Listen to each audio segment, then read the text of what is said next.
How's everybody doing today? It's been a crazy weekend. It's been a crazy weekend. When we went to um, Costco yesterday, um, I was forced to wear a face shield, which is not as bad as a mask, but I still feel suffocated. Um, so I kept doing this and talking in the phone, like when I talked, when I filmed and stuff. It was awful. It was awful. I was in bed by 4 o'clock yesterday afternoon because no sooner did I finish tomorrow's video on our half acre homestead about the Costco shopping. I went to look at my seeds and stuff. There's a video coming in a couple of days, and all of a sudden I had this. I don't know if anybody's ever experienced this. Hey, Mama Cat, thank you for being there. Um, when I get a migraine, and I don't get them very often anymore, it's like broken glass or lightning bolts at the edge of my vision, and it comes just before the pain, right? And I didn't eat anything all day yesterday, nothing. And all I had was tea, and I was just turning around to film the seedlings that are starting to come up, and that broken glass thing wasn't on the side of my vision. It was like bang right in the middle of my vision. So it threw me off and I almost fell. And I said to Howie, I said, I'm getting a migraine. I'm getting a migraine. I can't see. I couldn't see properly. And so that was it. He sat me down, made me drink some water, and then escorted me to bed, where I stayed from 4 o'clock yesterday afternoon until 8:30 this morning. No, I did not sleep the entire time, but I had to stay in the dark room, right? So, it was bad. But I'm really lucky though, because I don't get them that often anymore. I'm pretty sure my menopause is like finished, and I don't get them very often anymore, but I have to be careful when I'm under a lot of stress or a lot of activity. I hadn't drank enough water, I hadn't eaten, I was forced to wear a face shield at fucking friggin' Costco, excuse me. And then, I'm worried about Howie lifting all this stuff into the house, and when I get everything done, I was just like bang. It was like a hammer to the head, you know what I mean? Hey, let me say hi to some folks here. No, I better be on live chat, eh? And welcome all my friends from TikTok. Is her telling me I'm going to starve very respectful? I don't get shelves are still stocked. Well, you know what? We're not going to talk about it, but I am going to tell you, if you look at our half acre homestead tomorrow, I was wrong. The shelves are fully stocked at almost all stores so far but I've only been to Costco in Ottawa. I haven't been anywhere else for quite some time. Now, let me say hi to everybody who's here on YouTube. Avon Leanne, Betty Randall, Aloha Seychelle, Celeste Otto Kier, Dudoof, EJ, hey Helen, Jean Phillips, No Insanity, me, Malka, Mama Cat. Hang on a second. I gotta scroll this down a bit more. Matthew McClellan. Ooh, that's a great name. Sandra Moore, Ninja Clan, Vicky Lemire, and Yoshi.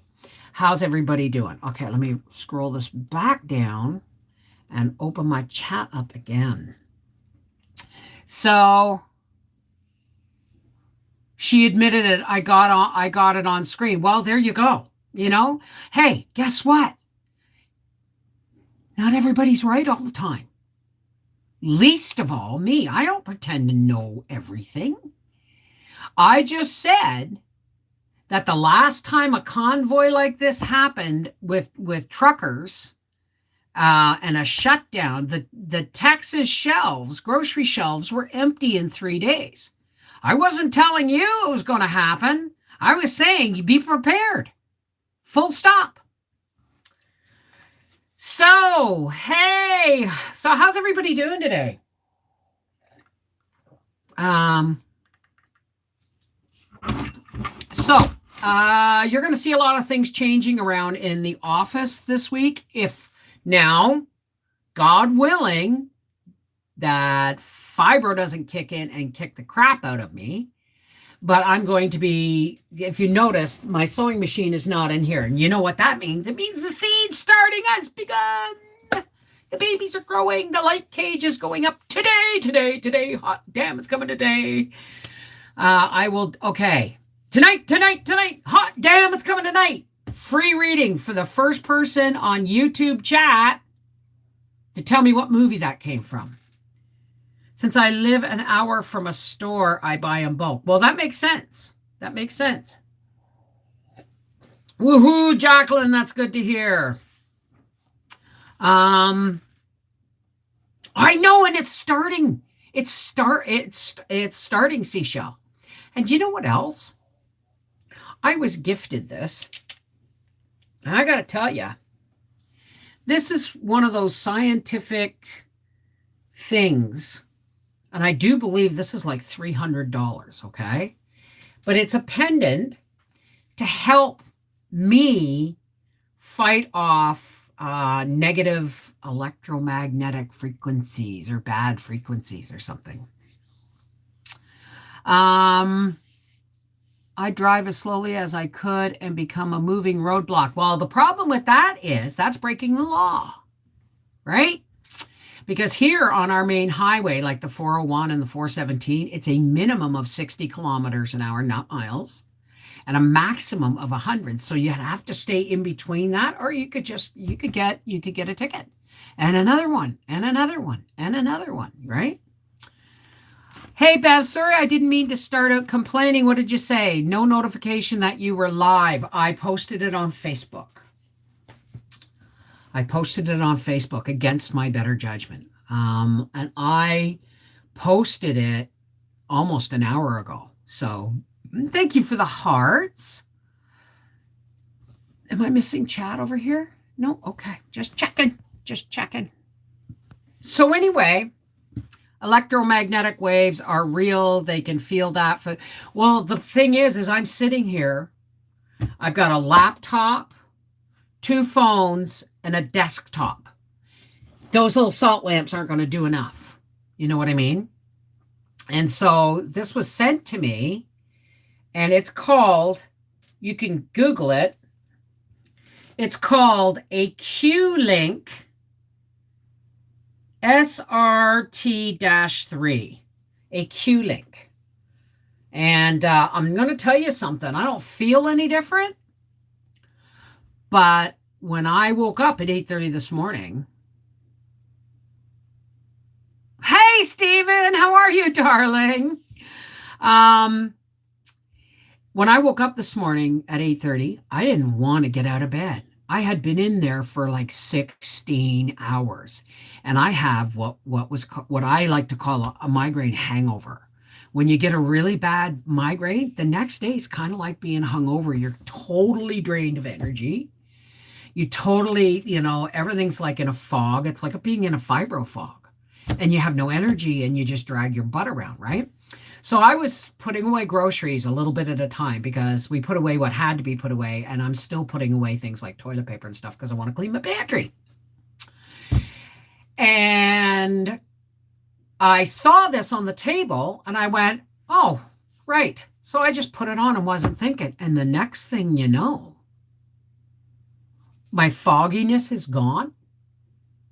I was able, like, do you remember me saying I had all the convoy footage and all this footage I wanted to do, and it was just overwhelming me? Well, I did it. Well, at least one piece of it. I showed, what I could of the convoy. What upset me the most was a lot of the really beautiful footage, like the overpasses and stuff loaded with people. I wasn't filming, I was live streaming, and it was too pixely after I downloaded it to actually use it. So that's why it's such a short video. I have mild fibro compared to you, just in my neck, shoulders, and shoulder blades. Mine is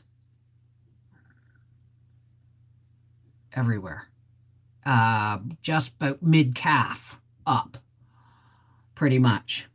Hey, Dimbula Blade Works. G'day. How's it going? So anyway, did anybody get that movie? Bev, we're in double-digit bitter cold today. Yeah, Howie went and got another cord of wood. So, and it looks like it's going to take longer to burn because it's like some of the wood we got was poplar, and poplar is like a poor man's hardwood.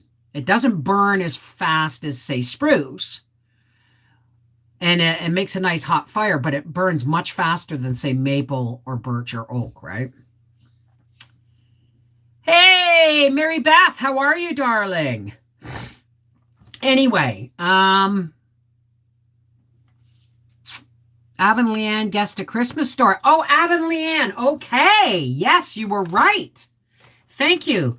God, I got great moderators, man. And I miss Dallas Red. So we have today. What are we going to do today? Oh, yeah, let's do you. I just grab whatever cards feel good. Yeah. Okay.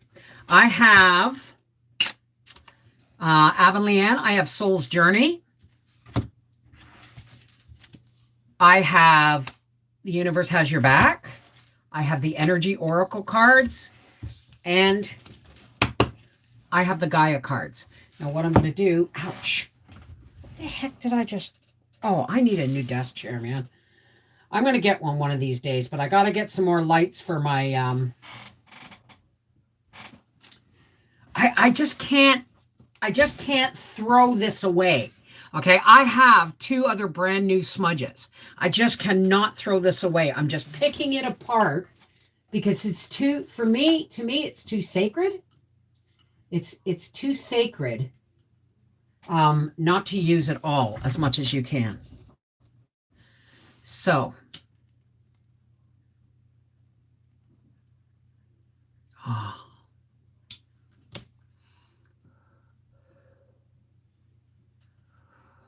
smoke of the sacred white sage, please cleanse me. Cleanse me of ego. Cleanse me of negativity. Cleanse our live stream of negativity. May I be clear in thought and intention with love. Okay. Uh-oh.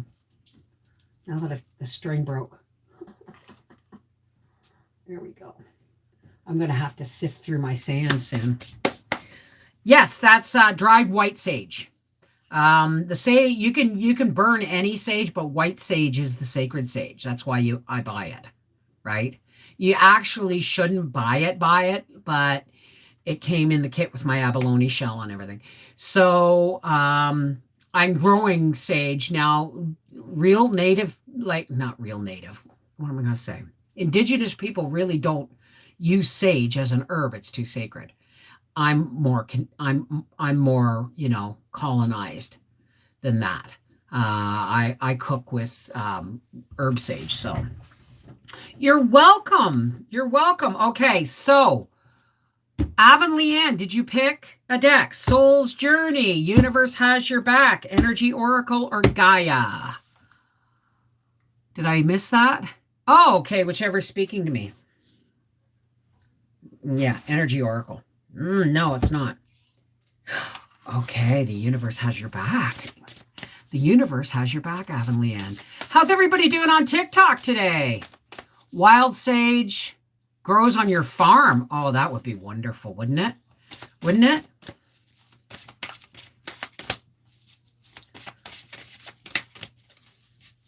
What does the universe want to tell Avon Leanne today? 2 cards. The moment I realign with love, clear direction is presented to me. The moment I realign with love, clear direction is presented to me. And now this one was upside down. I'm unapologetic about what I desire and trust that that what I focus on will grow. You don't believe that. That's why this is upside down. It says, I'm unapologetic about what I desire, and I trust that what I focus on will grow. You don't get that. You don't understand that. See, it's all about your energies, right? When you realign, okay, with love. Now, remember we talked about love being self-love, not being, it is selfish, but not in a negative way. Self-love, for instance, is you've got this needle pointing north. And if someone says something like, oh, you got to try this, and it goes, listen to that, okay?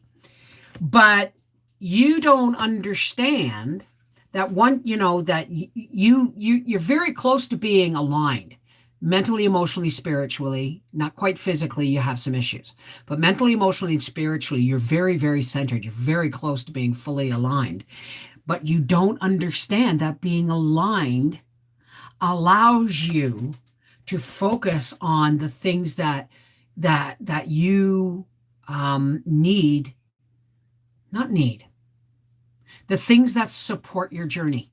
The things that support your journey. You're already so closely aligned, okay? You need to understand that what you focus on will grow, and not to apologize for being who you are and what you believe, okay? Hey, Nina, how are you? Hey, hey, hey. Oh, I love that. I love watching the hearts floating by. That's just one of the coolest little things. You have a difficult task to do this coming week. Is she there? Is she there, Edie Murray? Is she there, Edie? Evangeline. Yes, Jacqueline. Give me a second. Evangeline, you are my sunshine, my only sunshine. You make me happy when skies are gray. You'll never know, dear, how much I love you. So please don't take my sunshine away. Mwah! Mwah, Mrs. V loves you, Evangeline. Okay. No, it's on my TikTok, honey. It's a thing. If you tap the screen, hearts float by. They're likes. It's really quite cute. Okay, Jacqueline, I could use a reading. I have a difficult task. Okay. Let's do this. Whoa. I'm not sure if all of these are for you or not. Well, I guess we'll find out, right? And they're all upright. Okay, you got a man holding a coin. Now listen, folks, I'm going to tell you something that you need to understand. The cards and your energy speak to me. This card could mean something for one person and mean something totally opposite for the other, because I don't use the book. Okay? These cards, I don't use the book. These cards speak to me for you, and they'll speak differently for somebody else. Does that make sense? Okay? All right? So if you actually are a card reader and you use these cards and I'm not getting what you think I should be getting out of it, that's because I don't read them like you. Does that make sense? Okay. Now, Jacqueline, we've got a man holding a coin. And he looks pretty hot, and he looks really comfortable, but I'm feeling there's a seduction coming on here, a financial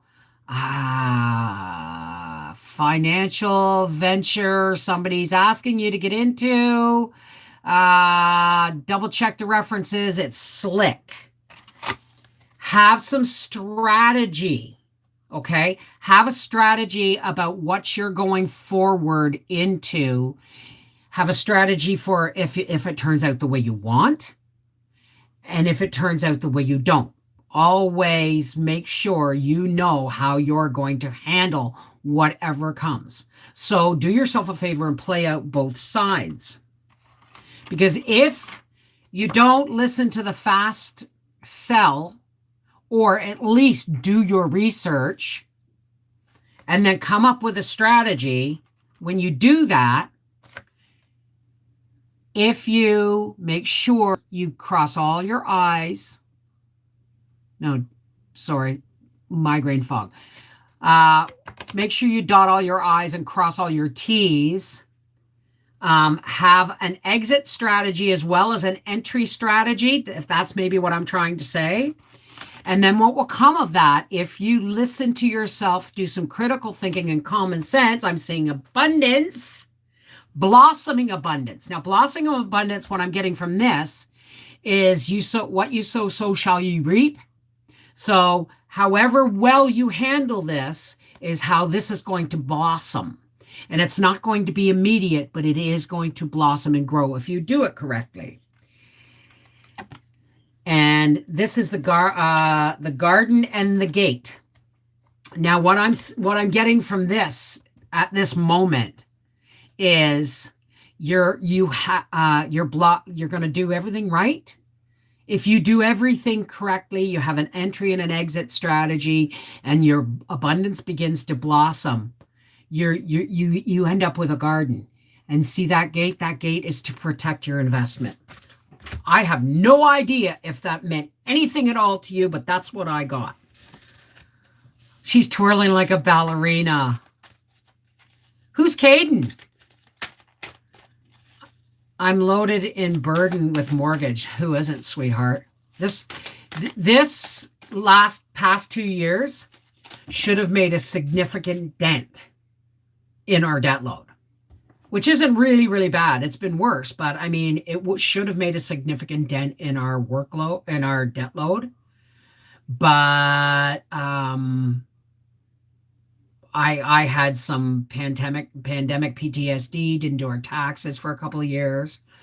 Now, for those of you who have commented on this in the past, one of the reasons it put a big dent in us is because we had to rework a loan to pay those taxes. Yes, my federal and provincial taxes are all up to date. Whoever was questioning that in the past. I don't know what started me talking about this. I'm really fogged up. Oh, the debt load, right. So that loan should have the money that I got, the money that I borrowed to pay the taxes, if it had been managed better, because I'm not perfect, if the taxes had been managed better, I would have been able to I wouldn't have had to make that loan, right? So there was mismanagement on my part. But the thing is then we had Howie's heart attack. He was laid off for almost 3 months. He blew his shoulder. All this stuff happened during the pandemic, right? YouTube started to, AdSense started taking, because I made a clerical error, AdSense started taking money, 25% off of my finished income from YouTube. And that's like a kick in the crotch. You know what I mean? No, this isn't for children. So Caden is our autistic, nonverbal 4-year-old girl. She loves You Are My Sunshine. She did her happy rocking. Oh, well, you remind me whenever we're on live again, and I will sing it again. Okay. Hey, Bobby Joe, how's it going? How is it going? So that's wonderful. You give her big hugs and kisses from me. Please pick one for me, Renee. Okay. Well, thank you, Seashell. There you go, Renee. Now this says Ganesha, clearing away obstacles, protection, and guidance. You need to go through a decluttering phase. It's already starting on me. I'm going to be doing work in the office this week. God willing that my fibro doesn't flare up and I get stuck not doing it. Because people say, you always talk about, never mind. You need to do some decluttering, not just, Gracie, what's the matter? Not just mentally and emotionally and physically, but I'm sensing something in where you live is just not. It's just not. It's like I don't know if it's the way a picture is hung. I'm getting I'm getting like a TV stand or something, but I'm getting something in your living room is just throwing off your vibe the way it is laid out. Start, looking at these things. Declutter, declutter mentally, emotionally, spiritually, and physically, and you will understand that I don't know why this says protection and guidance, but what I'm getting is once you feel decluttered mentally, emotionally, spiritually, and in your space, you're going to feel more protected. You're going to be more open to guidance. You'll start hearing the guidance just coming out of thin air. And I don't mean voices, but you know what I mean? Once you're more in a line with your surroundings, your mental, emotional, spiritual will start to kick in, and you will become more open to guidance that will support your purpose. Does that make any sense? Hey, Lotus, how's it going? Hey, Christina! Christina, my first grandson getting married on the 22nd of this month. Going to try and make a double wedding quilt. A double wedding ring quilt? You got 2 weeks. Do you have I hope you have a long arm quilting machine, because I just had a panic attack for you. Not really. I didn't actually have a panic attack, but I mean, my heart just went, just the thought of trying to complete a quilt in 2 weeks. Any quilt news? No, I'm just working on my grandmother's flower garden quilt. I have to pull. How long have you been reading, my friend? You're amazing. I have been, quilt news in a second. It's been a long journey. It's been a long journey. I have always been gifted, but through environment, decluttering your environment. That was the word I was looking for. I was born gifted. My whole family was born gifted. The problem was that the older siblings were born gifted, and it scared people. So it didn't scare people. It made people look odd at our family. So my father just rabidly discouraged any kind of telekinesis or what he called being fey. He discouraged it. And I was always getting mixed messages, because I would see looks of pride on my mother's face and looks of dread on my dad's face, and I would never know why. And I was always getting these mixed messages. So it wasn't until probably 1995 that I met some friends who took me to a psychic fair, and they treated me because they saw it in me, and they decided to treat me to a day of having my numbers read, my cards read, my hands read, all this stuff, right? And it was a real eye-opener. And I'm like, go ahead, read me. And then it was nuts. So that started to open the door. And then by about 2003, I felt myself not mature enough spiritually to handle what I was toying with. Nothing bad. It's just I didn't know whether or not what I was doing was safe or not. So I put it away around 2003. 2002, 2003, somewhere around there, the early 2000s. And I have just started in the last couple of years feeling spiritually mature enough to be able to handle it and do it with respect, right? Do it with respect. Okay, now, did it work? No insanity. Jacqueline, did it work? No, I'm going. No, the Facebook pages are going to always be open. Okay. All I do on my regular Facebook page. Hang on a second. I gotta lighten this screen up a bit. Okay, here we go. All I do on my regular Facebook page is post TikToks and some of my Rumbles and those folks who are having a hard time, yeah, they are awesome and I miss them very much. It's about being healthy at the end of the day. It is. It is. I mean, think about it this way. If you are if you, okay, wait a second. Somebody asked me something. Um, oh, any quilt news. I need to get my wool shop quilt back out of the closet and hope the mice haven't eaten it because that's my own design. And I want to put it on the frame. And I'm working on sewing together the grandmother's flower garden quilt. So it's really not something. Hey, Aces! It's not really anything, that's film worthy at the moment, right? Hey, Jessica, how are you? So, and you say it's about being healthy at the end of the day. Okay, so picture this, all right? You can be one of those people that, that does all raw food and does ellipticals and paleoton or whatever all that stuff is. And you walk and you jog and you do, you do all the right things and you do friggin' yoga and all that stuff.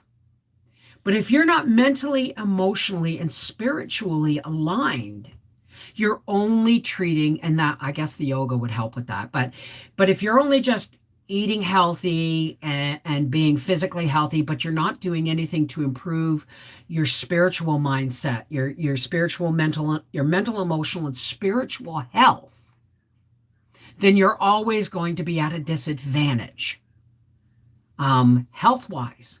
It's not just about physical health, is it? It's about mental, emotional, and spiritual health as well as physical. Now, my physical health is crap, but it is better because my mental and emotional and spiritual self gets more aligned every day, right? My mom made us a wedding ring quilt from my old kids' clothing. Wow. And some of the squares have completely disintegrated. Any idea how to replace the bad little squares? Yes, I can. Av and Leanne, please email me that request because I actually, geez, wept. I bought a wedding ring quilt top that wasn't finished and somebody had tried to cut it to make it square. And there were pieces, it was really, really old fabric.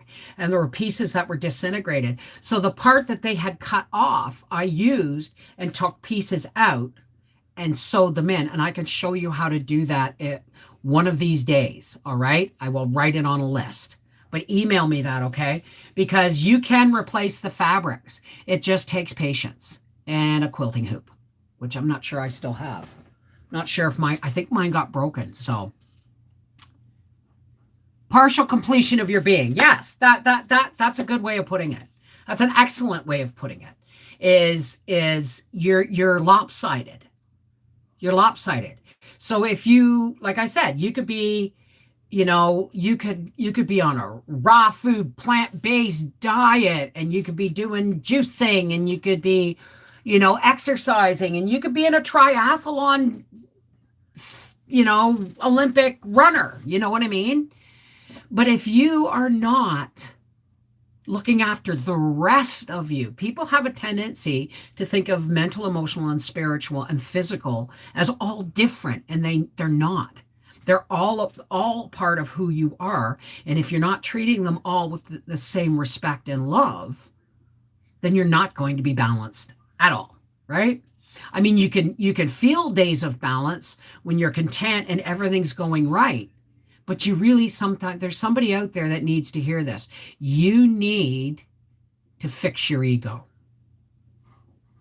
Somebody's ego is getting in the way of their spiritual, mental, and emotional balance.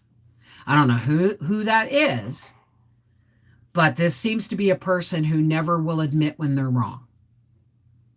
They'll never admit when they're wrong. They'll say, oh, I never looked at it that way, or, well, now that's given me something to think about. But they will never admit when they're wrong. Because if they admit they're wrong, then they don't feel they can trust themselves. I don't get it, but I'm doing it from Quilt in a Day from Eleanor Burns on YouTube.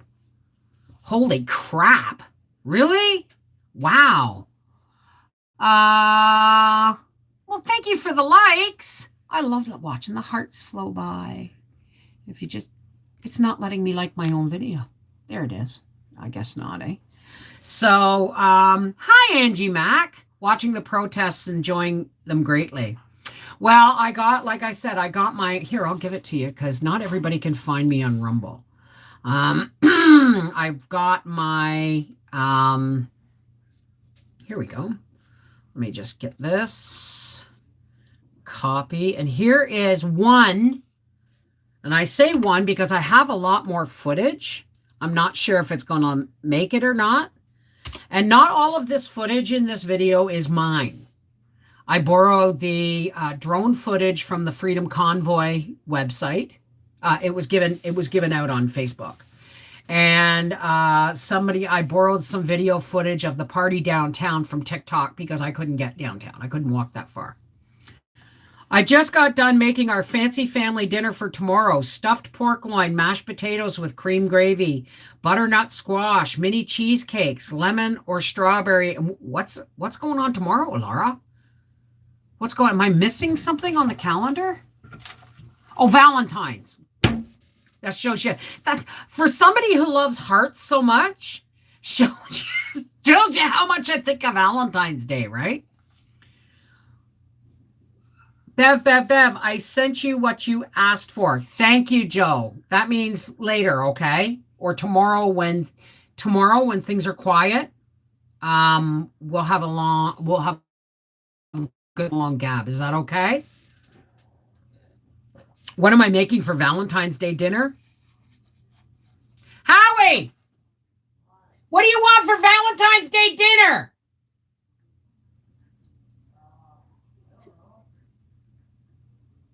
I know what he wants. He wants homemade Swedish meatballs. Homemade Swedish meatballs? He's been asking for that ever since it hasn't been 2 weeks. It's only been a week.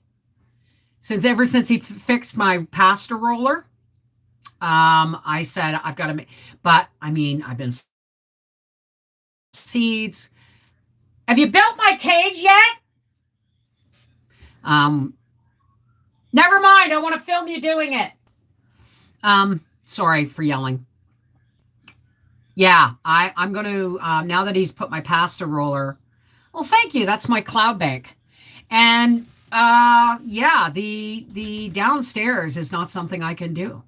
So I'm going to end up taking everything down and bringing my table up that I was using for my face. I can do the makeup now and again, right? But my skin really didn't like it at all. I have been so long without makeup. My skin does not like it.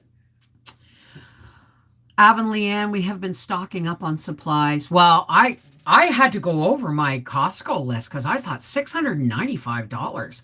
But you know what? If things go up in price, and I did buy extras, right? I did buy like the shower nozzle. And I did buy a $6 bag of pretzel chips, But I'm going to be taking everything downstairs. But right now, this is getting revamped. The sewing machine is out of here, and it's staying out of here because once I am done with the quilts and everything, I'm going to put it over there. But it's going to go in front of my window until then, right? So, I mean, I'm not worried about it. But right now, it's a plant stand for babies. Tomorrow I get to go out for Valentine dinner because it will be my 67th birthday. Happy birthday to you. Happy birthday to you. Happy birthday, dear Mary Cook. Happy birthday to you. Mwah, and dozens more. Happy birthday for tomorrow, baby. Hey, Donna Rishi, how's it going? Wish we could have seen the reaction to that quilt you were working on for so long. Oh, the one for Mikey and Amanda. Yeah. He said he opened it at his dad's. They opened it at his dad's, and then they went back to Toronto, and he said the whole day that he was at his dad's, it was wrapped around him like a cape, like a caca cape, And so I wish I could have seen the reaction. Yeah, absolutely. But I haven't seen them since their wedding, and that was in January 2020. So no, I did not make the quilt that is hanging in my doorway. That was made for me. Ow. I have to order a new chair. Oi, oi, oi. I need the gas lift, This was made for me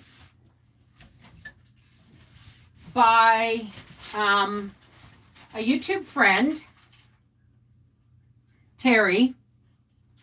And it says, Bev's Jars, made with love, Terry, a YouTube fan, 2018. I always thought it was 2010. Time flies, eh? What kind of readings do I perform? I can read just about anything. The cards really are just not a trigger. The cards are just like a conduit. It's just something that helps me. It just gives me something to focus on. I have a pendulum.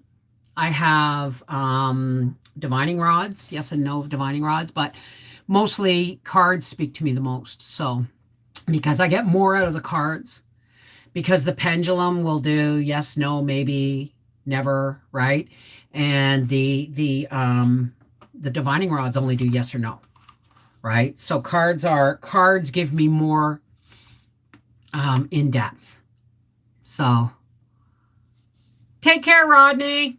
Or it's not, it's Mary. Is it Mary Beth? I'm sorry. I know. And you know what? It's really not wide enough. Hey, Cabin Clean Queen. It's really not wide enough for even a twin bed. So, and I actually don't want to use it as a quilt.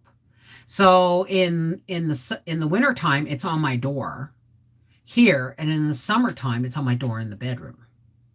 Sometimes it hangs on the hall wall. Sometimes it hangs on my dining room wall. It actually may go on my dining room wall next.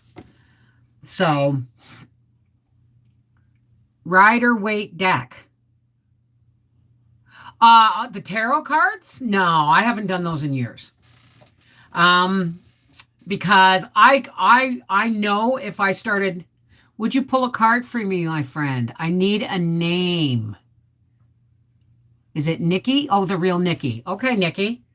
What's Nikki? Nikki wants the soul's journey. I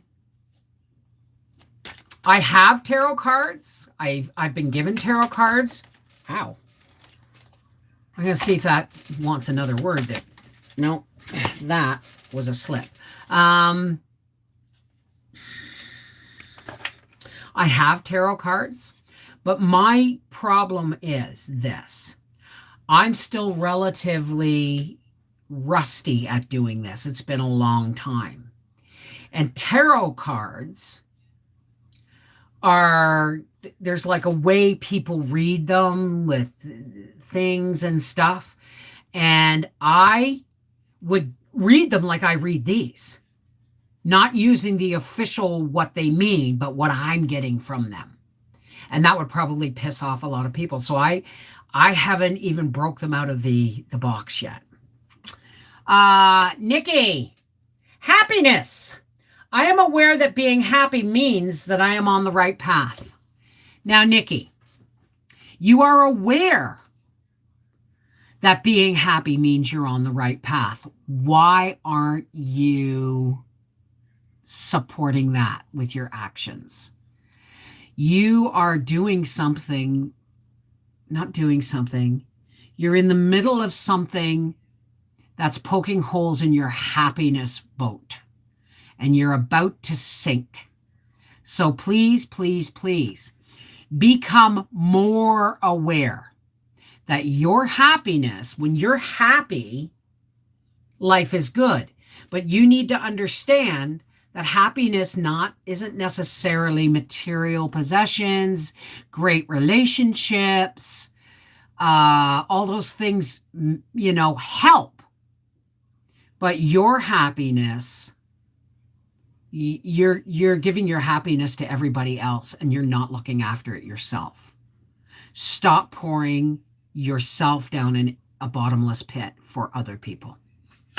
Okay? That's all. That's what I got out of that. It went from happiness to, well, wait a second.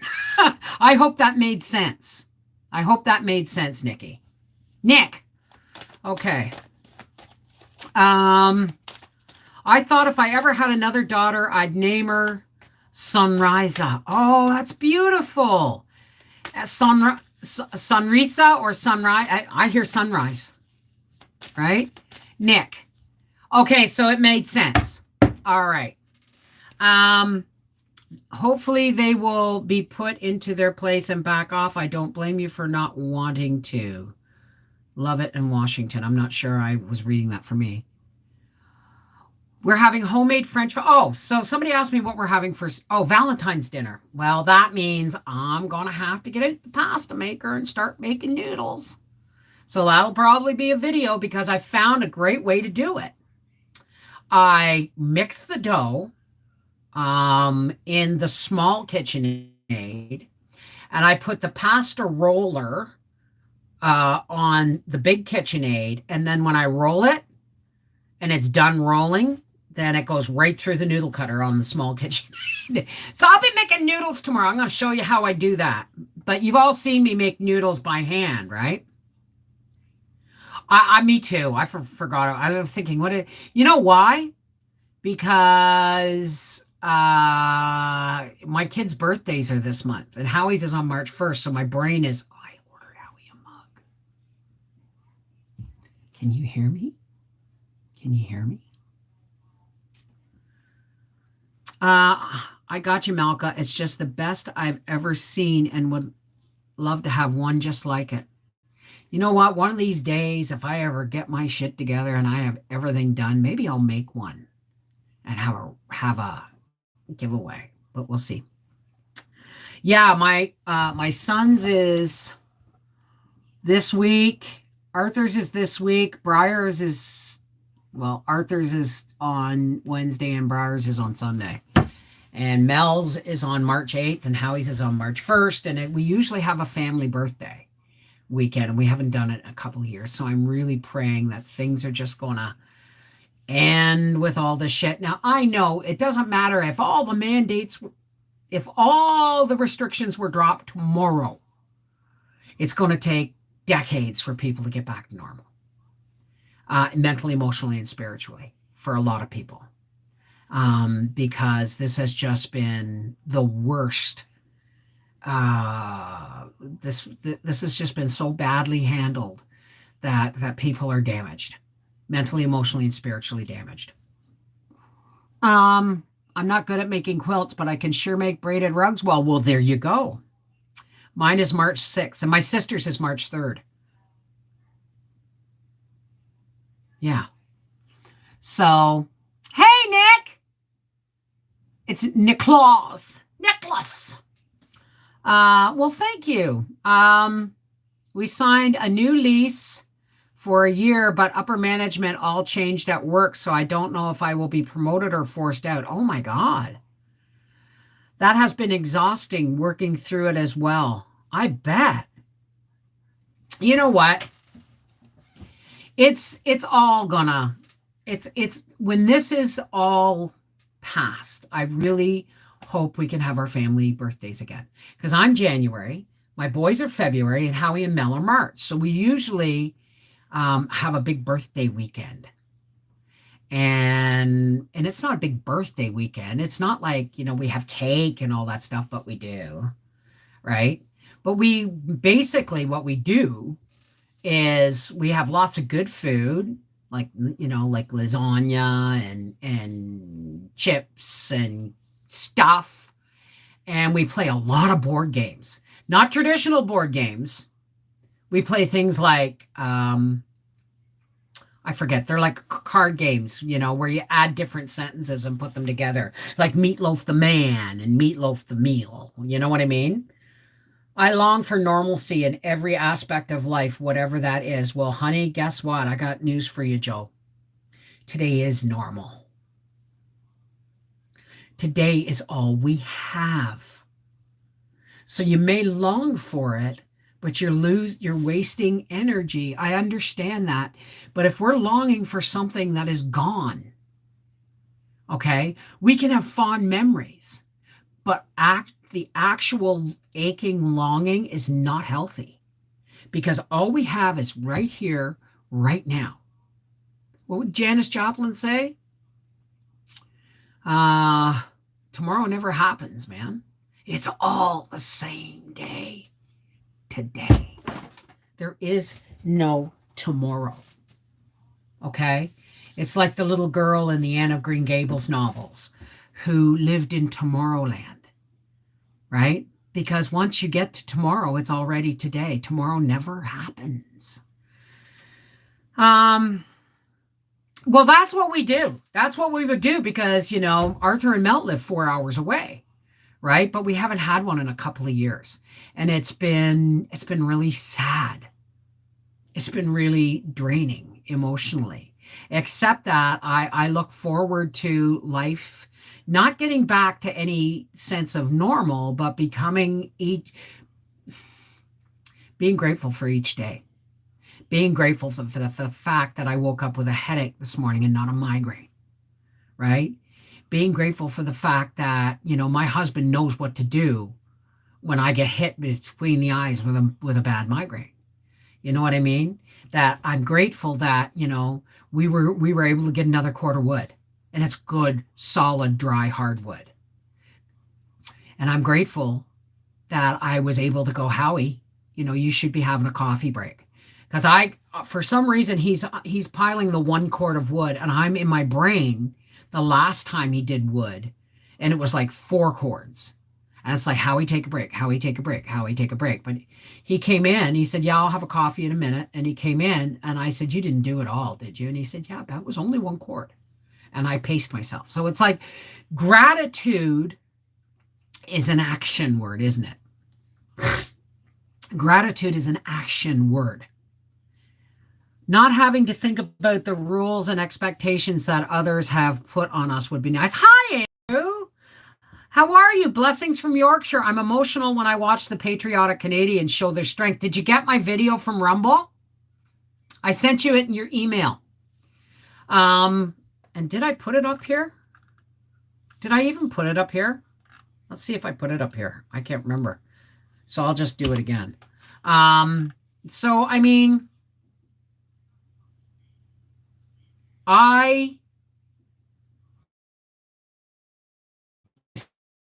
gratitude word. So if you live in today, live in the moment. And I don't mean hookers and blow. You know what I mean? I don't mean that kind of live in the moment, right? I mean, how you heard me say that, right? Nicholas is from Yorkshire too. Well, you should pop on over here to Life with the Wolfies and get into the chat and introduce yourself.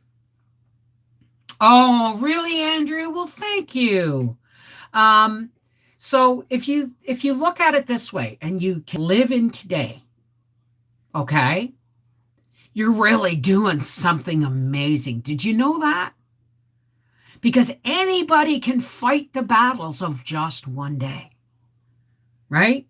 It's when we add, now this is a poem and I'm not going to, I'm not going to get into it, but when you add on regrets, remorse, shame or shit from the stuff that is behind you, and fear and loathing in Las Vegas. No, and fear and uncertainty and anxiety about what's coming in the future, you're pissing all over the only thing you really have, which is right now. Right? You got 1 foot in yesterday and 1 foot in tomorrow. Today's getting pissed on. So, wait a second. Angie Mac what? Angie Mac what? My brother's birthday is the 26th of December. Mine is the 27th, and his baby is the 29th. We're going to make it a yearly celebration. Well, there you go, you see? So, thank you. Thank you, Rashug? Rash? It sounds too itchy. I'll call you Hugh. So, all we have, and we don't even have this moment guaranteed.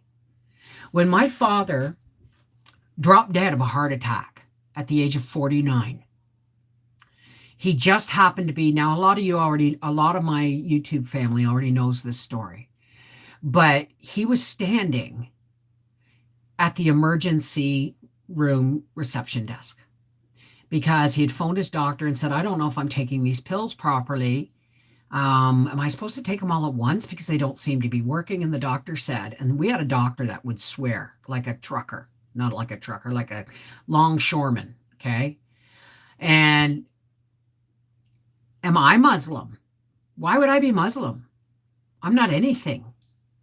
I am blessed to be connected with the one source, God of all. And that's all I am. I'm connected, and I'm not perfect. And I try. My life is about progressing towards perfection, not trying to be perfect at the moment, every moment. You know what I mean?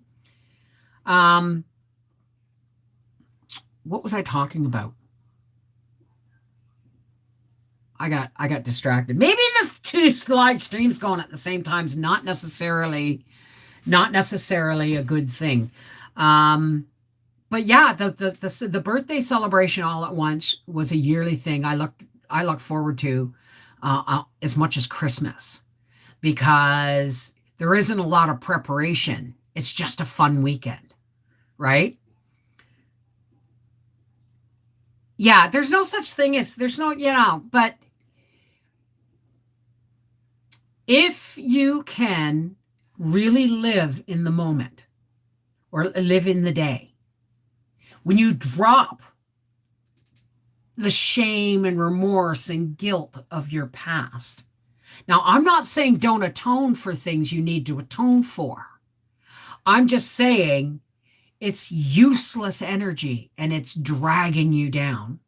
And worry and stuff about the future, all you have is right here, right now, and it's an action thing.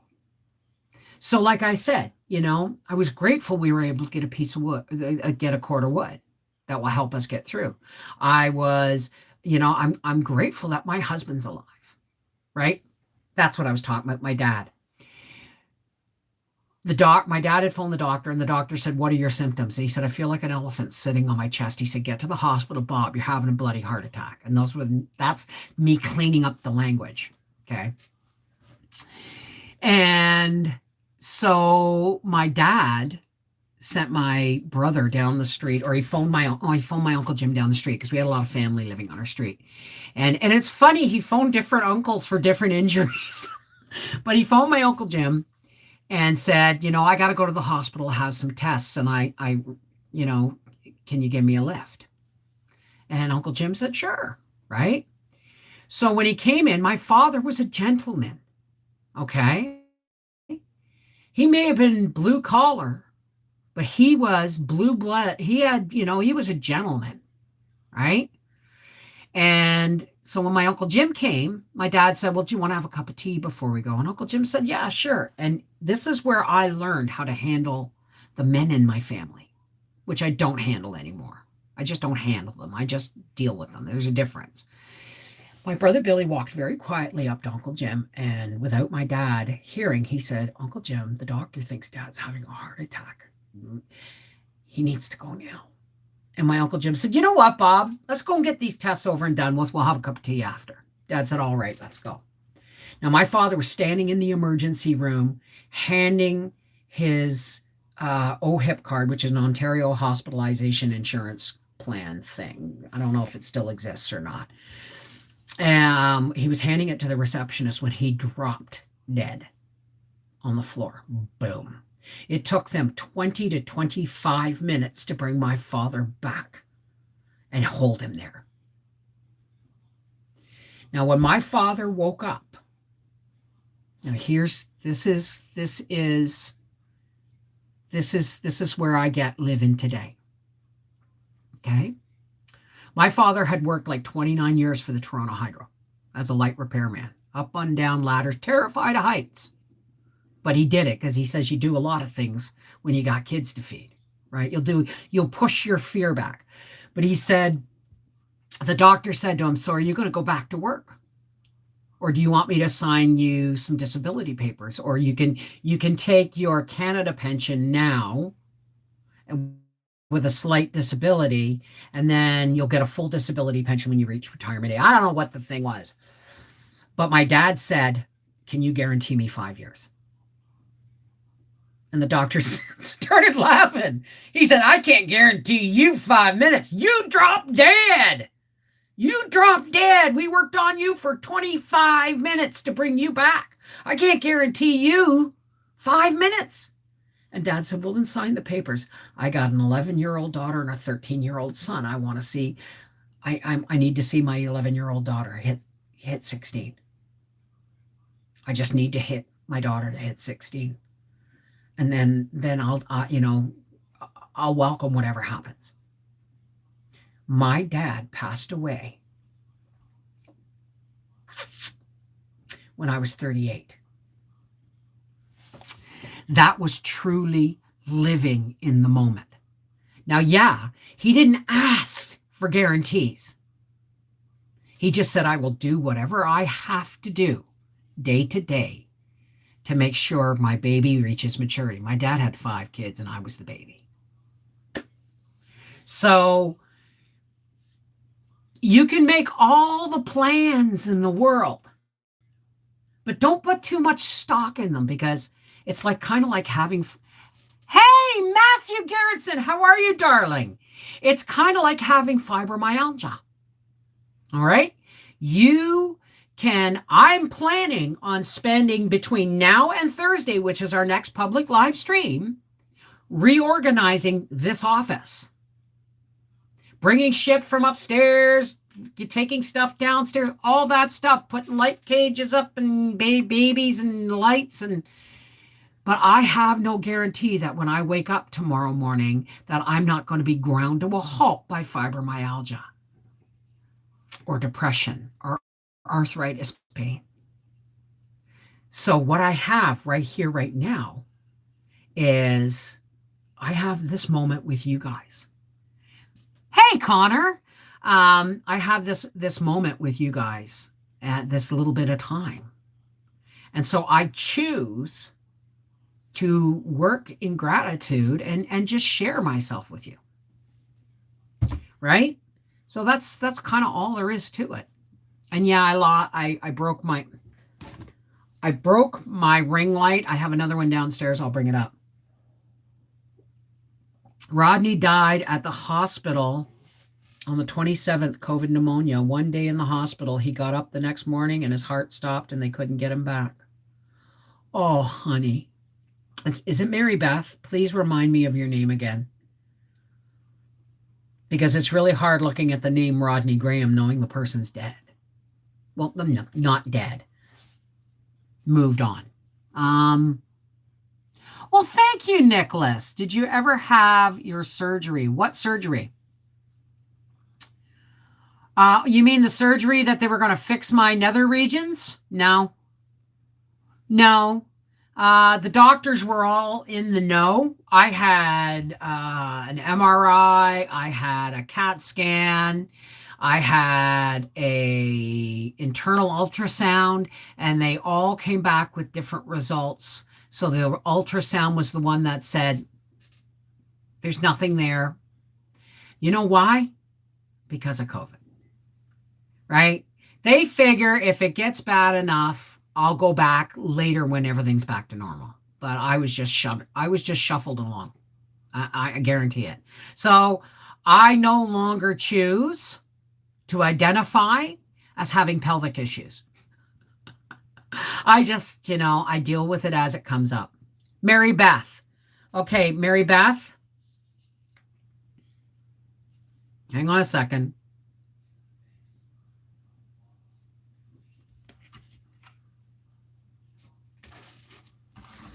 Mary Beth, the universe has your back. Okay. This is for Mary Beth.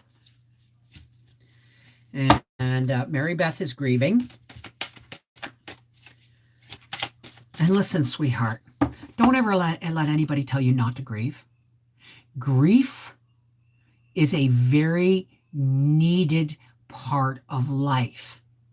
If we don't grieve, we can't release the pain of the emotions that are encompassing us, that are drowning us. So you have your grief. Do yourself a favor. Don't make any life-changing decisions for like a year and a half. None. Okay? Don't get in any new relationships. Don't, invest in anything. There's a reason why people used to go into deep mourning for years. Because it changes how you think. You're not rational, you're emotional. All of these things come into play when making big life-changing decisions, okay? So you need to grieve, but don't wallow in it. And I'm not saying you're wallowing in it. Please do not mistake me.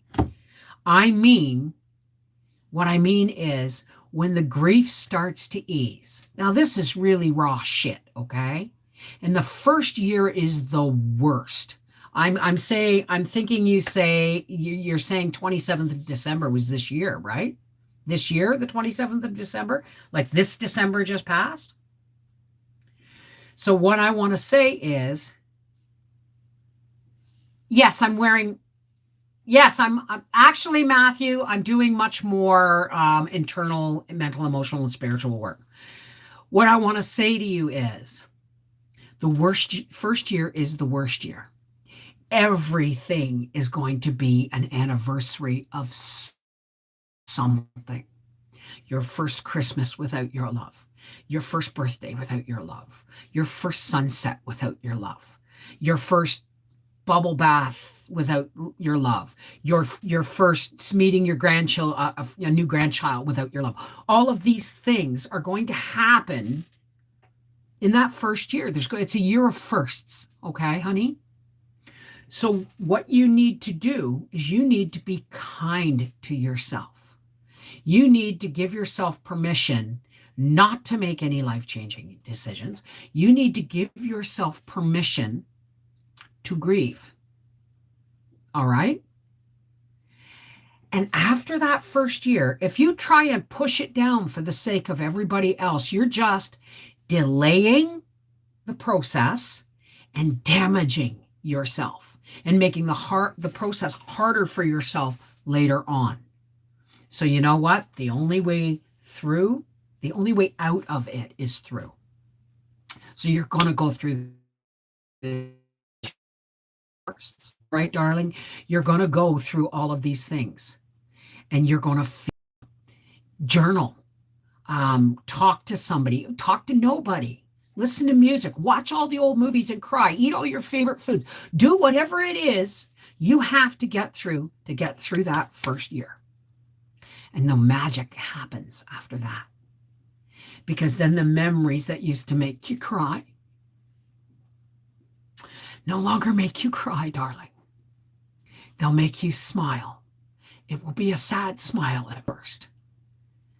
But it won't be soul-wrenching, soul-gutting grief. It'll be sadness. Your grief will move naturally into sadness. And then sadness will, the memories that will make you have a sad smile later on will make you smile, genuinely smile in memory. And then one day you're going to find that you can laugh again. But for now, be kind to yourself. Okay? The first year is the worst year. All right, darling, I'm going to pull you a card now. I may have just said, well, everything the card was going to say, but thank you, Avonlea Ann. Nobody escapes death. It's like, here we go. You know what? This is twice today I've gotten this card. The moment I realign with love, clear direction is presented to me. The moment I realign, see, it's saying you're not necessarily aligned, and of course you're not aligned. All right? I remember when my mom died, I was 9, and the only thing, like my dad was like, it was like 11 months later when my dad had his heart attack. It almost killed him. And he said the only thing that kept him going was us kids. And then my father learned to live again. Did he ever get into a relationship again? He said, no, I only got one of those in my life. Relationships, this is another pearl drop of wisdom to my dad. Relationships are a lot of work. I only had one marriage in me, and that was to your mother. Period, full stop. So the moment, and that's not for everybody. I know it would be for me if something happened to Howard. If he happened to pass before me, I would be staggering around for a long time, not knowing which way to turn, right? Because my dad said, you spend so much time, in your life before you meet your mate, being separate people. And then when you meet and you fall in love, your first couple of years of marriage or whatever are like this because you come as a complete person, right? You have to start chipping away parts of yourself, mentally, emotionally, and physically, not physically, but mentally, emotionally, and spiritually, because now you have a mate that fits, okay? I don't know how I'm doing this with my fingers, but now a part of you no longer needs to do that for yourself, to be that for yourself.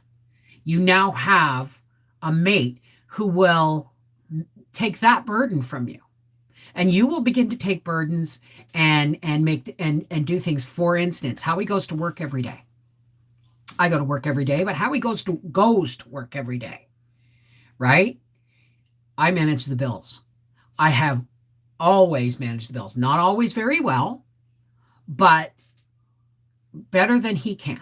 And it's just not something he's willing to do because he's exhausted at the end of every day. So that over time became my primary role, was me taking over the finances, right? So my dad said, you get to a point in your marriage.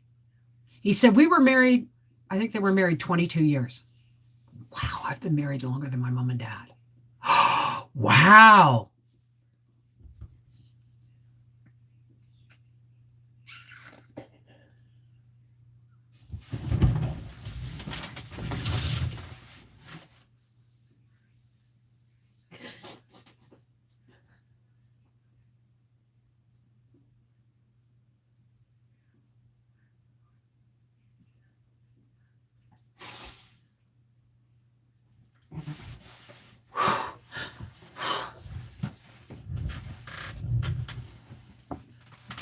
Hey, teasers.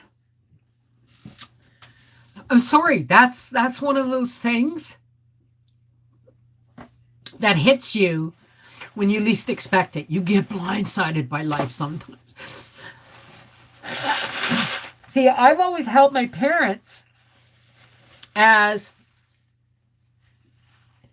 the hallmark for marriage, even though they weren't. I mean, as I went through marriage, the beginning of my marriage with my husband, with Howard, we were together 10 years when my dad died. And I'm sorry, I have really, really dry eyes. So when I cry, it feels like there's sand in my eyes. That's why I hate crying. So anyway,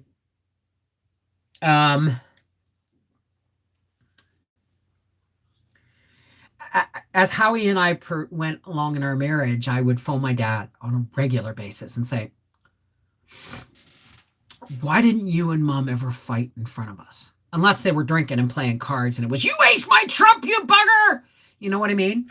Or you trump my ace. That was it. You trump my ace, you bugger. You know?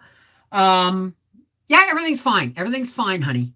I just had an emotional, I had one of those moments. I'll tell you about it in a second. And I remember phoning my dad and saying, well, how come you and mom never really actually argued? Like, I mean, when we hear them argue when they're playing cards, it was a joke, right? But I've never seen my parents argue like in anger. And he said, that's because we believed that, you know, we needed to present a united front. He said, so we would never, even if we didn't believe, like if dad was going to spank me or mom spanked me and dad didn't like the reason, he would not interfere. He would talk to her later when they were alone because they needed to present a united front. So Howie and I, the first couple of times we had an argument, I thought my marriage was over. And I remember saying that to Howie, and Howie's going, Bev, it's an argument. How do you think we're going to figure out how we fit? Right? So I phoned my dad, why didn't you, Mom? And he started laughing. And I said, and he said, Bev, your mother and I were only married 22. He said, we were married 22 years. We were just starting to get to know each other. But we had firm rules about how we were going to handle children. Because, you know, my dad's older brother was killed in World War I, and that was it. His dad, you know, his mom died when he was 8 or 9. And my mom was one of like 13 kids, lived right around the corner. And my dad basically was one of those kids. He ran with my mom's older brothers for his whole life, right? So what you just saw was one of those moments where I got blindsided. You see, it was like my 43rd birthday. My mother died when she was 43. And on my 43rd birthday, I couldn't understand why I was like really kind of yucky. Not yucky, but I couldn't enjoy, I couldn't settle my jets, so to speak. Nothing was working right mentally, emotionally, and spiritually until someone phoned to wish me a happy birthday and asked me how it felt to be 43. And that happened. It's like, holy shit. You know, I'm the same age my mom was when she died. So I never take anything for granted. Now, I say I never take anything for granted, but we all do. Nobody's perfect, right? Somebody asked me a question. How did my mom die? Oh, wow. Thank you. I like my cloud too. I love my cloud as a matter of fact. And I think I'm going to extend it to the rest of the ceiling. Anyway, sometime in the future. But hey, Angela. So what I guess I'm trying to say, Mary Beth, is I don't know how long you were married and it doesn't matter. But I do know that grief gets interfered with by life a lot. Life is a selfish thing. Life is a nasty, mean thing at times. And you're going to have to deal with it. You're going to have to deal with the everyday things. Unfortunately, this day and age, not all of us have the backup to be able to immerse ourselves for a year of mourning. So you're going to have to deal with life.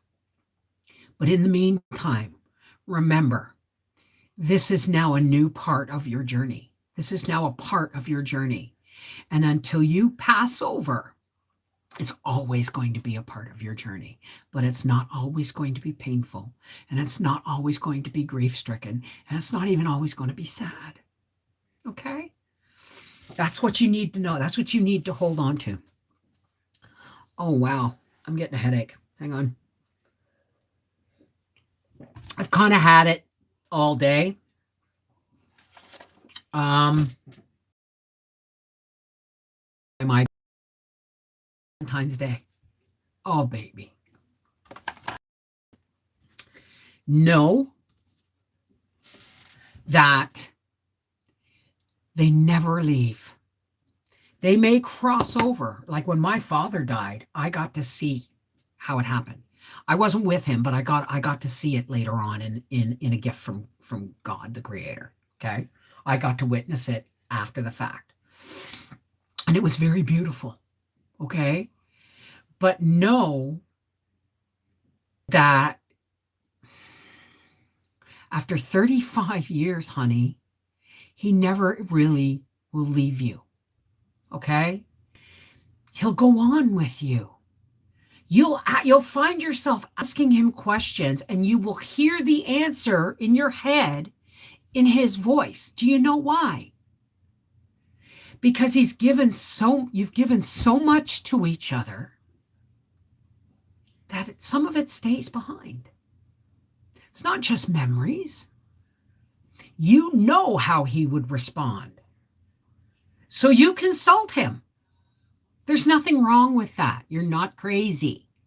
Don't do it too often. But I'm saying, Howie and I talked about this. I said, if you die before me, I'll be grief-stricken, but over time I won't be lonely because you'll always be here. You're in every board in this house. He rebuilt this house from the foundation up. From the foundation to the roof, he's rebuilt this place. And, he's in this house. He's in, everything that he leaves behind. He's in my memories. He's in my heart. He's in my conscious. He would end up being one of my spirit guides because he knows me so well and I know how he would react so well. We can only be that lucky, right? We can only be that lucky. So when I get back to saying gratitude is an action word, right?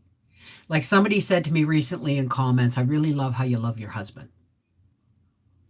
Well, it's a love that was born out of chaos and addiction and alcoholism and bankruptcy and him being father to my firstborn and having a child and my father dying. I mean, there was a point where I lost, well, I didn't lose. We lost Aunt Jane, Aunt Josie, Aunt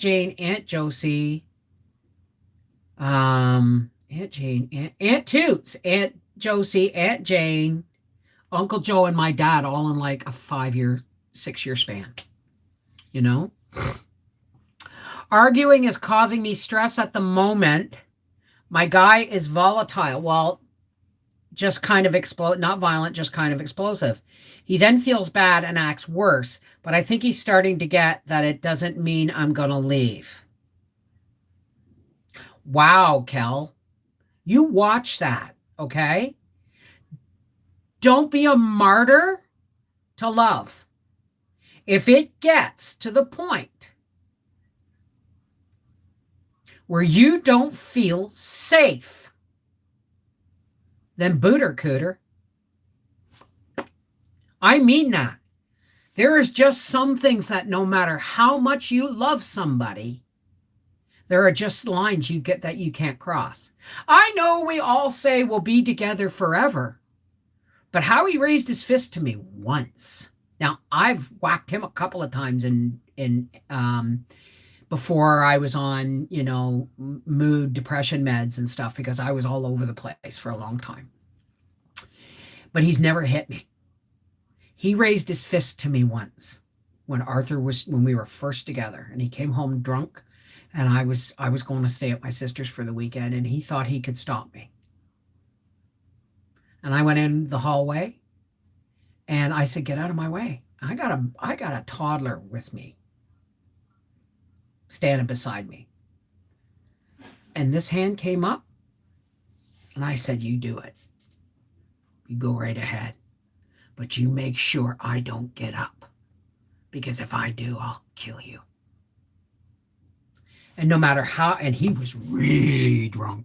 He'd been drinking all day. And something in his eyes cleared for a second, right? And the arm went down and he stepped aside. I mean, everybody looks at Howie and I as who we are today. You didn't know the woman who frisbeed a stainless steel ashtray at my husband when we were first together and missed him. But that thing embedded itself into the corner. You know the metal corner molding that when you do drywall, when you butt drywall up against drywall in a corner, right? There's a metal strip that's folded around the corner before you do the mudding and taping. I frisbeed a stainless steel ashtray at that man, and it missed and embedded itself in the corner of the wall. I'm no saint. We are not ever done growing. We're never done growing. The fact that we're still together and you guys think we're just the sweetest couple on the face of the earth just shows how much we've grown.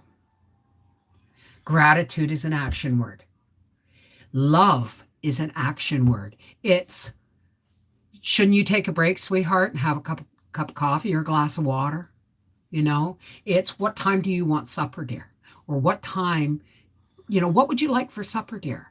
Or it's Howie going out and making sure the ice is scraped off the stairs and off my running board of the truck before we go out, right?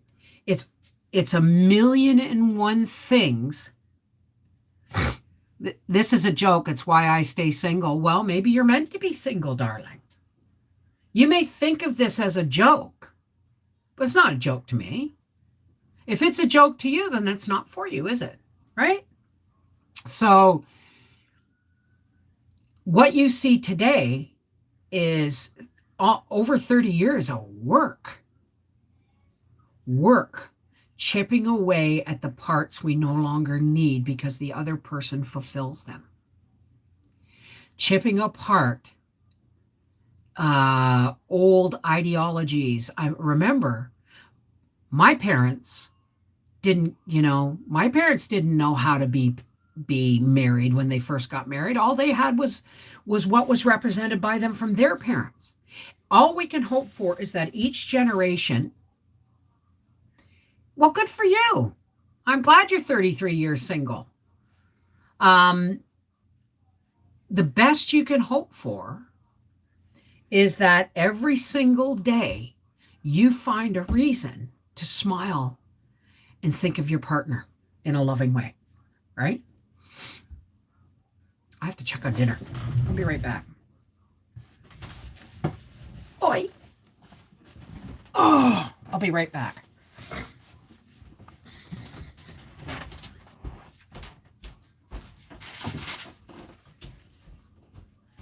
Really good discussion today. I'm not done yet, but almost. I just came out to check on dinner. Oh, look at that! Oh, Howie. I'm shutting that oven off. Just about. Just needs to brown up a little bit. And then I'm going to end my thing. I'll be right with you, folks. I now have to use the lube.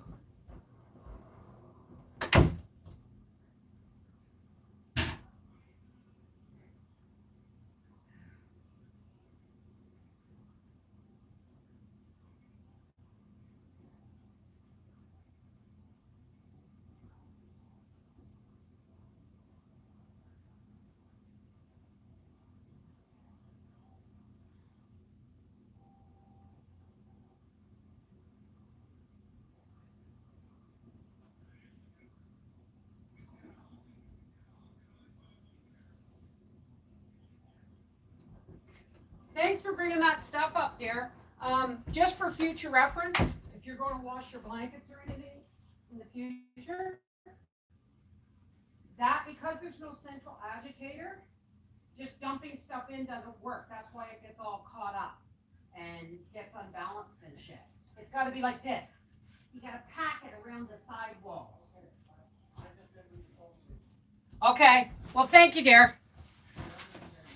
Yes, I did say that. You're right. But I just said for future reference, if you're going to wash a blanket or jeans or anything, it's weird, that washing machine. Oy. All right. What were we talking about? Supper is just about ready. And wow, have I been on here an hour and a half? No wonder supper's ready.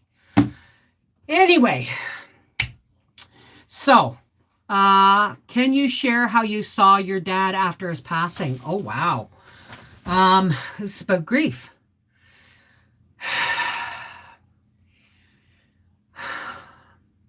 When my mother died, I was 9. And when I was 12, we moved away from the city into a little small town, and where my father undertook the raising of a 12-year-old and a 14-year-old, 14 and a half. My brother's 2.5 years older than me. And he did everything he possibly could on a very small pension. We built, tell the story. We built the house. Viceroy put it up, but my dad and all my brothers and my cousins, Angela Passmore's dad did the plumbing, all that stuff. But anyway, my father lived alone for the rest of his life, pretty much. I mean, we all moved in on him at one time or another and lived with him at one point or another. But he was fine with that. But he had a bad heart, right? So when my sister got married for the second time, I was breaking up with Howie again. And I had phoned my dad and said, can I come and live at home for a little while till I sort some shit out? Your dad says, but I'm not well. But if you really need to, yes, absolutely. Right. And that was my sister. My sister got married. And then I had that conversation with Dad about 2 or 3 days after my sister got married for the second time. And then a week after that, 7 or 8 days after that, my father passed away. He was going to go in to have his heart restarted, because it was always in some kind of weird rhythm. They couldn't get it. And one of his valves was never closing properly, and it was creating foam and all this stuff. So anyway, hi, Leanne. Told me to divorce my husband when I found out he had dementia from a car accident and he was going to get a lot worse. I said, no, absolutely. Absolutely, Mary. Right? So when, just before my dad died, Howie and I came to an understanding that we were going to work through our shit because there was a lot of stuff going on. And so I phoned my father and I said, it's okay, Dad. Howie and I are going to work on shit. And he said, well, that's good. He said, nobody ever accomplished anything. He said, sometimes going to a neutral corner is good, but nobody ever accomplished anything by running away from a problem. My father died a week later. And I can't tell you how badly grief-stricken I was. Because you see, my dad, he was my hero. He was my rock. He still is. He's still here. He's still with me, right? But I was so badly grief-stricken that when I got the phone call, I'm just now starting to remember how I reacted. And I'm actually quite ashamed of myself, because my son was, God,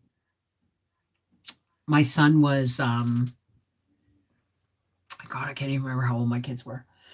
My son was like 12, 13. And he was standing at the counter peeling potatoes and briars at school. I don't know why Arthur was home. I do know now that I dropped the phone, because this was the first time that my kids and I and Howie were going to go to my dad's for Christmas. We were going to go have Christmas with my dad. And because we'd never done it before. We'd always done like a partial Christmas before or after or whatever, but we'd never had Christmas with my dad since Howie and I had been together. And so I must have I dropped the phone and I went outside and I raged at God. It's a really, really hard memory.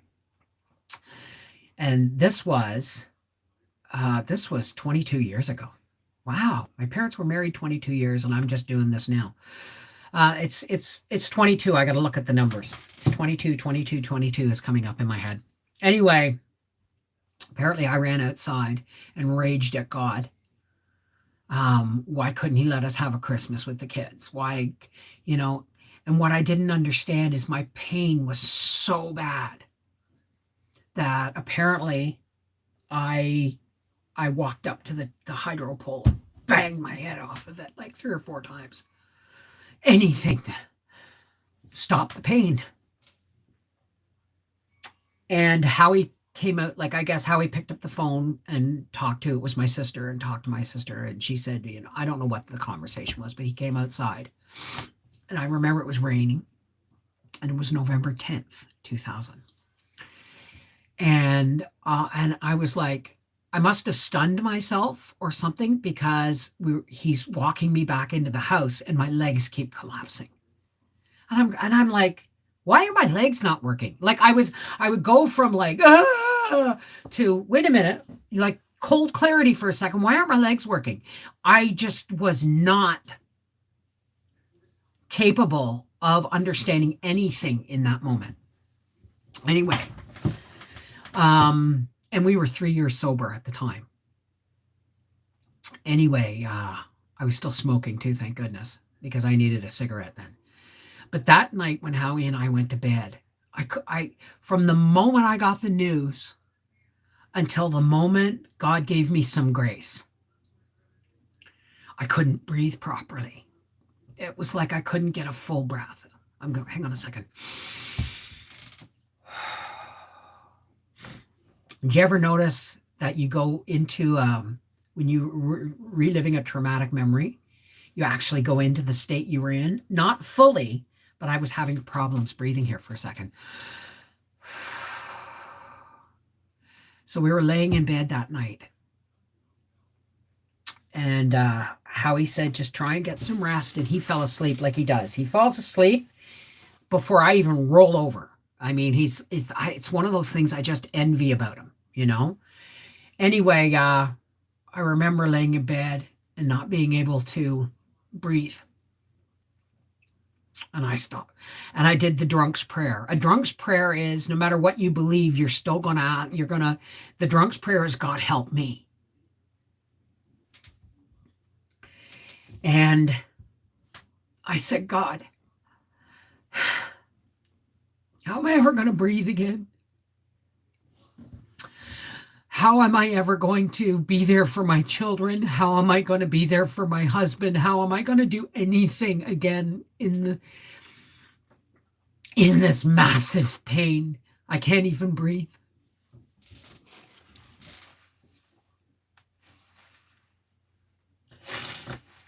And boom, I'm standing in my father's bedroom. Now, my father passed away actually facing the wall. I found out later. But for all intents and purposes, God reversed his position so I could see. I'm standing in my father's bedroom where the wall meets the mirror closet door.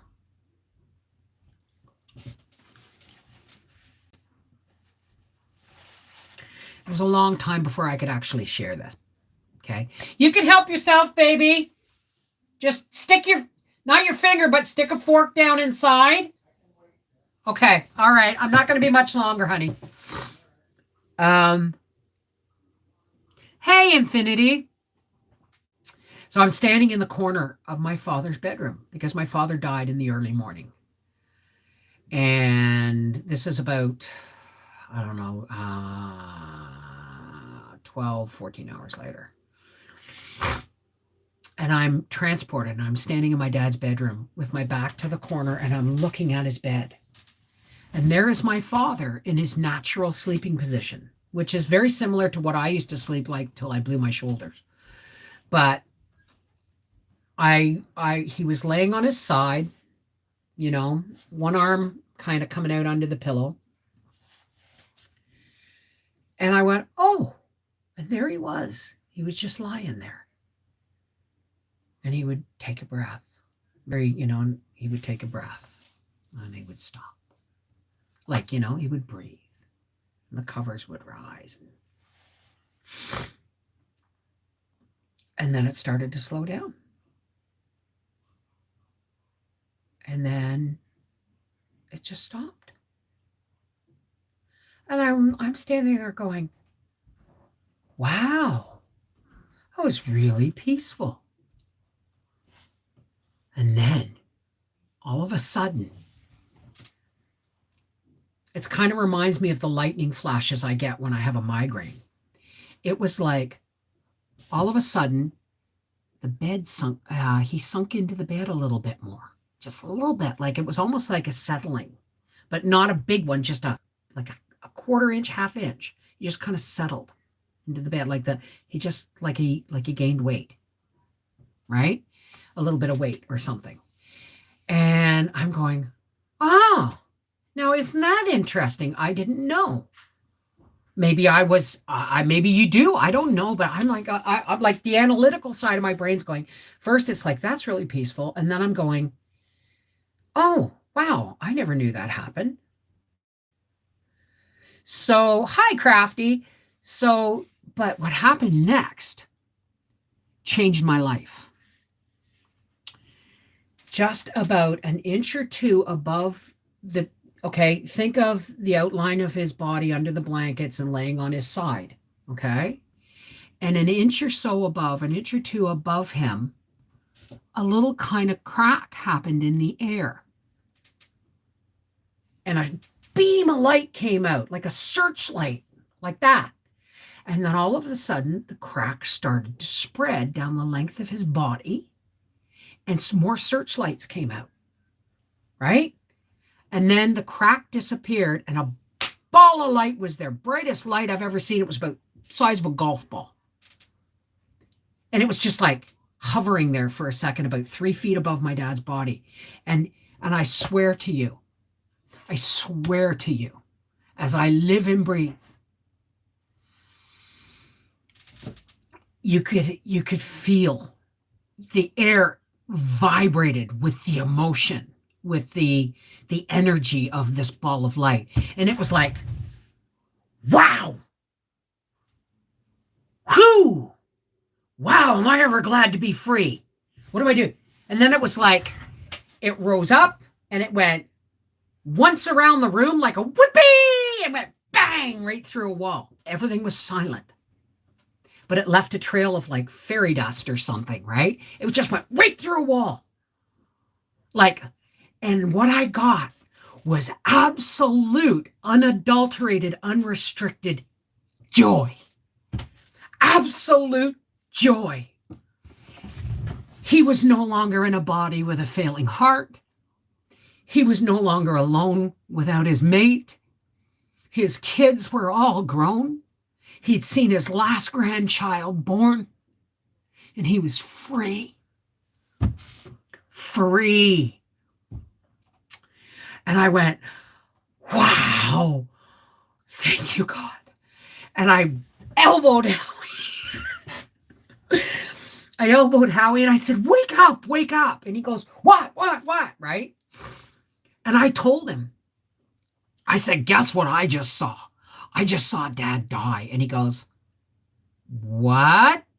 So I turned on the light and I told him. And he went, wow, Bev. He said, God really heard you. See, I needed closure.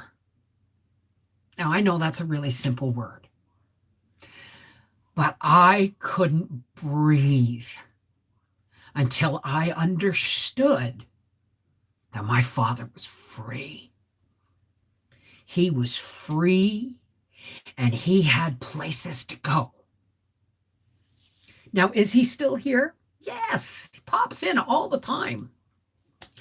Pops in all the time when I see a dragonfly, or I see an evening grosbeak, or I'm working on anything electrical.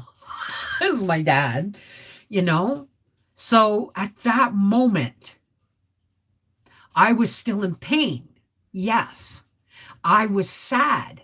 Yes. But it was no longer debilitating. God did for me what I could not do for myself. So you can, this is why whenever I get people occasionally who slam me with a Bible and stuff like that in comments and stuff. But the truth is, I've seen what God can do. And that was just God giving me a little glimpse of just how complete my father was when he left. He did everything he was supposed to do, and he was rewarded on to new things. And so that began part of my journey. I had already run away from Quebec. No, I hadn't run away to Quebec yet. But I mean, I went through a lot of nasty emotional upheaval. Yes. I made a lot of shitty decisions. Yes, in that first year after my dad died. But carrying the pain of him dying into the future wasn't a part of it. I would be sad.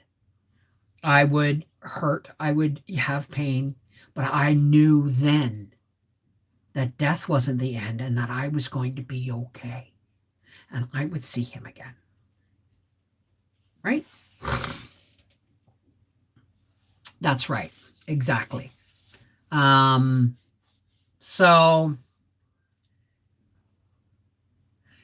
anyway, I'm sorry if I've missed all the comments because I can't read comments and answer that in depth of an emotional question. And somebody asked me how my mother died. I'll tell you that another day. Okay. Heaven by Randy Alcorn, biblical-based book on all aspects of heaven. I look at heaven and hell as totally different things from. I'm gonna have to go. I look at heaven and hell now as something totally different. I look at it. Think about this, okay? When the Bible was written, you think about what you would feel if you were Moses back then, like 6,000 years ago or some bloody thing, right? Think about what it would do to you mentally and emotionally and spiritually if all of a sudden a bush lit up, right? A flaming bush that was not consumed. When this brilliant, think about if God appeared before you, how your mind would interpret that so that you could explain it to somebody. Think about how ancient, far back these people were to have to deal with something that immense. Think about, the angel coming to Mary. Okay, could have been an alien for all we know, but because they only had a certain capacity for explaining the experience, a lot is left out, right? We didn't have inquiring minds want to know back then. They were just slammed for their shit, right?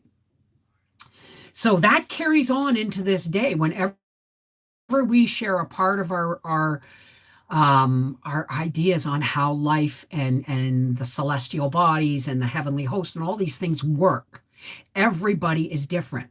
We have a framework for it called the Bible,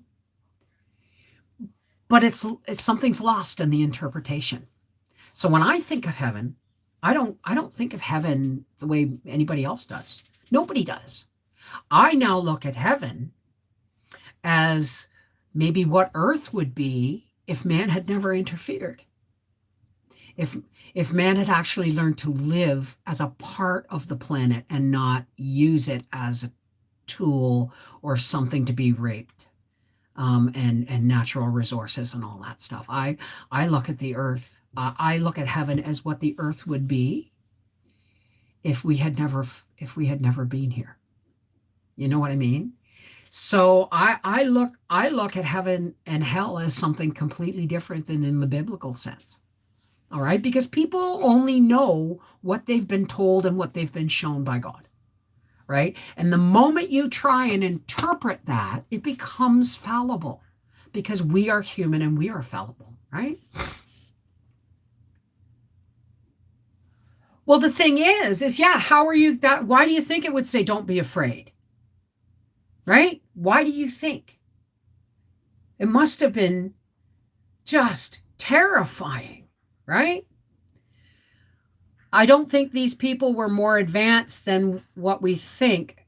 They may not had technology, but they weren't cavemen either. No, I don't mean it that way. I just mean put it this way. If an alien walked into your house right now, okay, and said, okay, don't be afraid.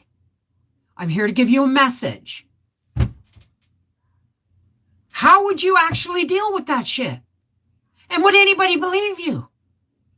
This is what I'm saying. This is what they were dealing with. They're an more archaic.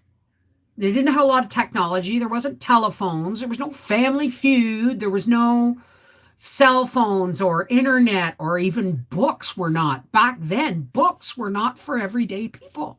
Books were for priests and monks and shit. Kings, you know? They were the ones that had libraries, not us. So can you think of how explosive that would be to their mental, emotional, and spiritual well-being to come up with something like that? Your outlook on that, Bev, is perfect. I have been on the other side, and it's not terrifying. Oh, well, thank you, honey, but beware of using that word perfect. Remember, we are only human. But, I mean, I've seen a lot of things in my 58 years. I got to visit with my mother more than once. The first time in a way that I would recognize as a child and felt safe and didn't even realize she had visited me until the next morning I went downstairs to greet her and remembered she was dead. And then when I was 16, I got to meet her in the in-between. And it was beautiful. And my mother was beautiful. She was slender to her carriage. Her hair was different. She was younger. She was vibrant. She was alive with energy. And she was love.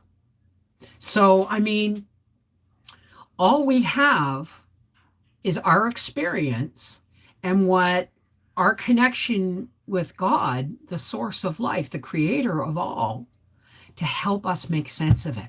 And that's why God gave us Christ. Because we were getting all caught up in politics and stuff. You know what I mean? And the way, you know, the way God's path was being lost. And so God gave us Christ to teach us the lesson of how important, you know, unconditional love is. Because that's what God gives us, is unconditional love. Remember, we were given free will. We can turn away from God anytime we want. The angels don't even get that. They have no choice. That's what free will means. Just be able to say yes or no. This is the Mrs. Wolfie.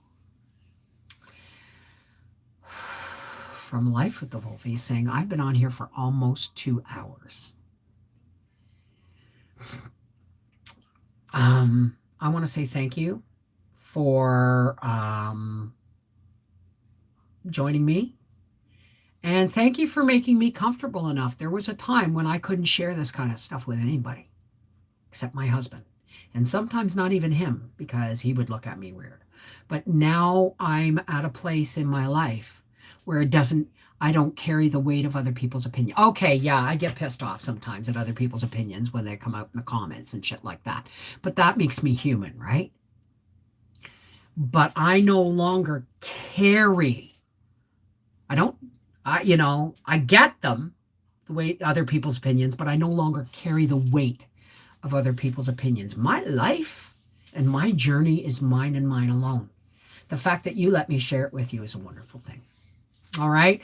I'm going to go now and spend the rest of the evening with my husband watching television. Well, not television, Netflix. I'll watch TV. All right. Thank you, Avonlea Ann. I walked in the garden alone while the dew was still on the roses.